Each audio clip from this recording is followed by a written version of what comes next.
संविधान दिनाचा विजय असो, संविधान दिनाचा विजय असो. संविधान अमर रहे, अमर रहे, अमर रहे, संविधान अमर रहे. अमर रहे, अमर रहे. डॉक्टर बाबासाहेब आंबेडकरांचं विजय असो, डॉक्टर बाबासाहेब आंबेडकरांचं विजय असो.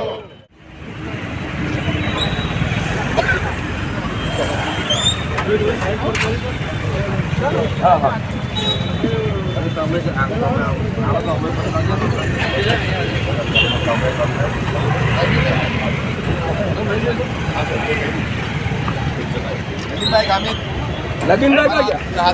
અગરબત્તી પ્રગટ આવીને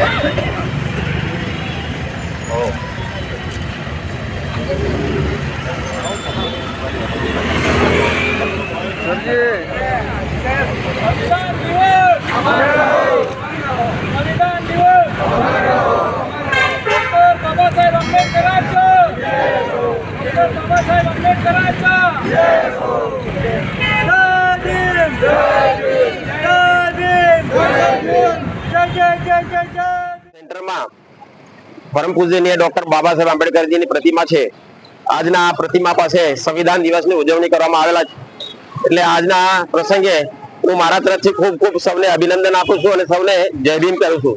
જગ મેં સુંદર દો હે નામ, ચાહે બુદ્ધ કહો યા ભીમ, જય જય જય ભીમ. જય ભીમ.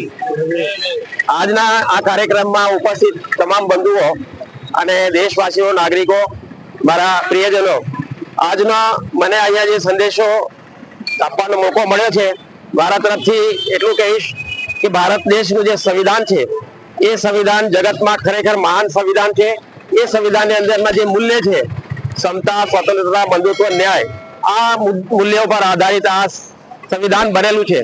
તો સંવિધાન એટલું મહત્વનું છે કે સંવિધાને એટલું ધ્યાન રાખ્યું છે કે ભારત વર્ષના દરેક નાગરિકને ન્યાય મળવું જોઈએ, સમાનતા હોવી જોઈએ, સ્વતંત્રતા હોવી જોઈએ. એટલું જ નહીં પણ જગતના માનવ કલ્યાણ માટે પણ એની અંદરનું આ વસ્તુ બતાવવામાં આવેલી છે, લખવામાં આવેલું છે. એટલા માટે પણ આ સંવિધાન મહાન છે.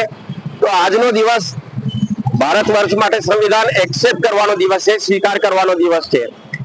એટલે આપણે ગુલામ હતા અને ગુલામીમાંથી મુક્ત થયા પછી 200 વર્ષ ગુલામી પછી 2 વર્ષ 11 મહિના અને 18 દિવસ સુધી સંવિધાન લખાયું છે.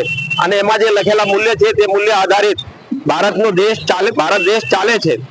તો આજના પ્રસંગે મારે એટલું જ કહેવાનું કે જ્યારે આટલું સરસ સંવિધાન ચાલુ છે, દેશમાં લાગુ થયેલું છે, લાગુ કરી રહ્યા છે, દરેક જગ્યા પર ન્યાય મળે છે, બધી જ વાત બરોબર છે.